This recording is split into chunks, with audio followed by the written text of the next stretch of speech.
दंड प्रणाम। भगवद गीता के अध्याय 1 के श्लोक संख्या 44 के बारे में हम विचार करें। ओम अज्ञानतिमिरान्धस्य ज्ञानांजन शलाकया चक्षुरुन्मिलितं येन तस्मै श्री गुरुवे नमः।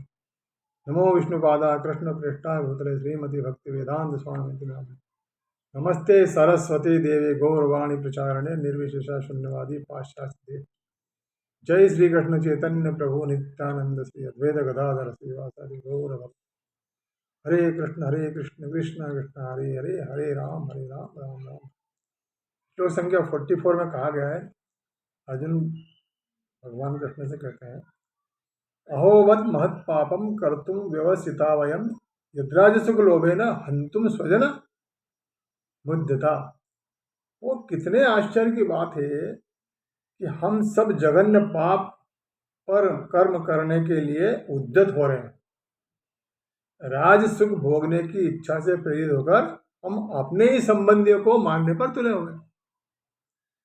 तात्पर्य में शिला प्रभुपाद कहते हैं कि स्वार्थ के वशीभूत होकर मनुष्य अपने सगे भाई बाप या माँ के वध जैसे पाप कर्मों में प्रवृत्त हो सकता है। विश्व के इतिहास में ऐसे अनेक उदाहरण मिलते हैं, किंतु भगवान का साधु भक्त होने के कारण अर्जुन सदाचार के प्रति जागरूक है, अतः वह ऐसे कार्यों से बचने का प्रयास करता है। इस प्रकार इस श्लोक में अर्जुन श्री कृष्ण के समक्ष इस बात पर आश्चर्य तथा दुख प्रकट कर रहे हैं कि केवल अपने सत्य तथा सुख के लोभ के कारण ही अपने परिवार का वध करने के लिए वे तैयार हुए हैं। इसके पूर्व 47वें तथा 48वें श्लोक में अर्जुन ने कहा था कि हे जनार्दन, यद्यपि लोभ से अभिभूत चित्त वाले ये लोग अपने परिवार को मारने तथा अपने मित्रों से द्रोह करने में भी कोई दोष नहीं देखते, नहीं तो हम लोग जो परिवार को विनष्ट करने में अपराध देखते हैं, ऐसे पाप कर्मों में क्यों प्रवृत्त हो रहे हैं। अर्जुन को इस बात पर अत्यंत दुख तथा आश्चर्य हो रहा है कि लोभ के कारण उनका इतना दिमाग खराब हुआ है कि वे अपने ही संबंधियों को मारने के लिए तैयार हो गए हैं। इसके पूर्व अर्जुन ने जितने भी युद्ध किए थे उनमें से ये दो बातें नहीं थी। न तो उन्होंने अपने राज्य तथा सुख के लिए युद्ध किया, दूसरा नहीं उन्होंने अपने संबंधियों से युद्ध किया। तो पहले जो युद्ध हुआ था उसमें जिस समय अर्जुन ने राजा द्रुपद को युद्ध में हराया, तो ये युद्ध उन्होंने अपने गुरु द्रोणाचार्य की प्रसन्नता के लिए किया था, अपने राज्य तथा सुख के लिए नहीं किया। जिस समय अर्जुन ने स्वर्ग में जाकर निवाद कवच नामक 60,000 असुरों का वध किया था, तो यह युद्ध उन्होंने देवताओं की प्रसन्नता के लिए किया तथा अपने राज्य तथा सुख के लिए नहीं किया।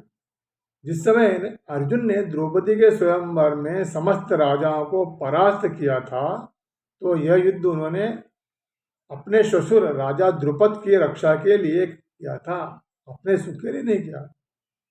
जिस समय अर्जुन ने इंद्रप्रस्थ में लुटेरों का वध किया था, तो यह युद्ध उन्होंने एक ब्राह्मण की गोओं की रक्षा करने के लिए किया था, अपने राज्य तथा सुख के लिए नहीं किया था। जिस समय अर्जुन ने शिवजी को युद्ध में प्रसन्न किया था, तो यह युद्ध उन्होंने अपने क्षत्रिय धर्म के अनुसार किया था, अपने राज्य तथा सुख के लिए नहीं किया। इसके अलावा जिस समय द्वैत वन में अर्जुन ने गंधर्वों को पराजित किया था, युद्ध उन्होंने युधिष्ठिर महाराज के आदेश से दुर्योधन की रक्षा के लिए किया था, जबकि दुर्योधन उनका घोर शत्रु था।